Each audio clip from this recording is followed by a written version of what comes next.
आज की कहानी है हमारी चादर जितने पैर। एक परिवार जिसमें श्यामलाल, उसकी धर्मपत्नी, दो बेटियां और एक छोटा बेटा है। श्यामलाल की छोटी सी हलवाई की दुकान है और उसी से उनके परिवार का गुजारा होता है। उनकी बड़ी बेटी 24 साल की है जो नौकरी की तलाश में है और छोटी बेटी 22 साल की है जो अभी भी पढ़ाई कर रही है और छोटा बेटा 11 कक्षा में पढ़ता है।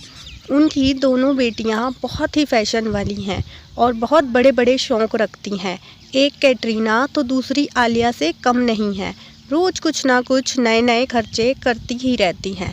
फिर भी श्यामलाल उन्हें परियों की तरह रखते हैं, लेकिन वो दोनों रोज़ किसी न किसी वजह से श्यामलाल से पैसे मांगती और वो उन्हें पैसे दे देते। फिर ये सिलसिला चलता ही रहा। वो डिमांड करती और श्यामलाल उन्हें पूरी कर देता।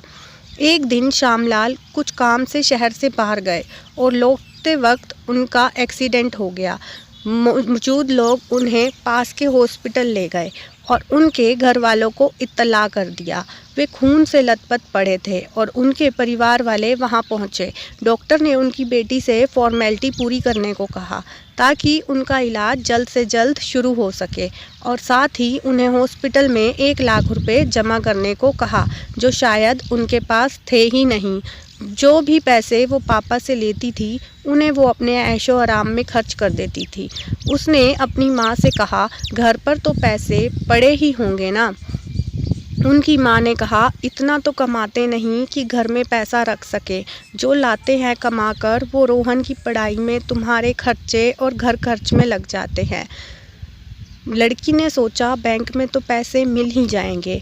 वो बैंक जाकर पापा के खाते के बारे में बात करती है तो उसे पता चलता है कि बैंक में तो बस 2000 रुपये पड़े हैं और साथ ही बैंक कर्मचारी उसे ये बताती है कि उनके पापा के लोन की किश्त नहीं पहुंची। तो लड़की उनसे पूछती है, कौन सी किश्त? तो वो बताते हैं कि आपके पापा के नाम से 2 लोन हैं, एक पर्सनल लोन और दूसरा होम लोन, जिसकी हर महीना 2-2 हज़ार रुपये किश्त कटती है। लड़की सुनकर हैरान हो जाती है।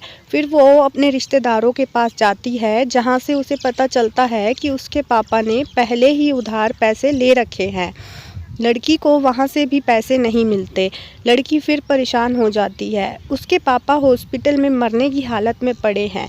फिर वापस हॉस्पिटल जाती है, सारी बात माँ को बताती है। फिर उसकी माँ अपने सोने के कंगन उतार के लड़की को देती है और कहती है, तेरे पापा से बड़ा कुछ नहीं, जा इन्हें गिरवी रख के पैसे ले आ, मैं इतना यहाँ डॉक्टर से कह के इलाज शुरू करवाती हूँ। तब उस लड़की को एहसास होता है कि कैसे उसके पापा उनकी ज़रूरतें पूरी करते थे। उन्हें कभी किसी चीज़ के लिए मना नहीं करते थे, उन्हें पूरी आज़ादी देते थे। साथ ही उसे इस बात का भी एहसास होने लगता है कि मुश्किल वक्त में कोई भी साथ नहीं खड़ा होता, चाहे वो दोस्त हों या रिश्तेदार। फिर वो लड़की अपनी माँ की बात मानकर कंगन गिरवी रख देती है और कंगन के बदले मिले हुए पैसों से उसके पापा का इलाज शुरू हो जाता है।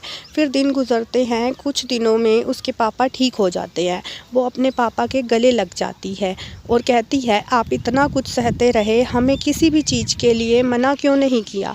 तो उसके पापा ने बहुत ही प्यारा जवाब दिया, अगर बेटा मैं तुम्हें मना करता तो तुम समझती मैं तुम्हें पैसे देना नहीं चाहता, फिर तुम अपनी ख्वाहिशों को पूरा करने के लिए कुछ गलत काम ना कर लो। जब तक तुम्हें पैसों की अहमियत और अपनी ज़रूरतों के अनुसार ज़िंदगी जीना नहीं आता, तब तक तुम्हें ये समझ नहीं आता कि जितनी चादर हो उतने ही पैर फैलाने चाहिए।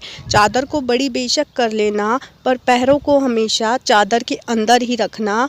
अगर तुम सूरज की तरह चमकना चाहते हो, तुम्हें पहले सूरज की तरह जलना होगा, अपना कर्म करते हुए चलना होगा। ईमानदारी, मेहनत को बनाकर जुनून, हर काम तुम्हें करना होगा।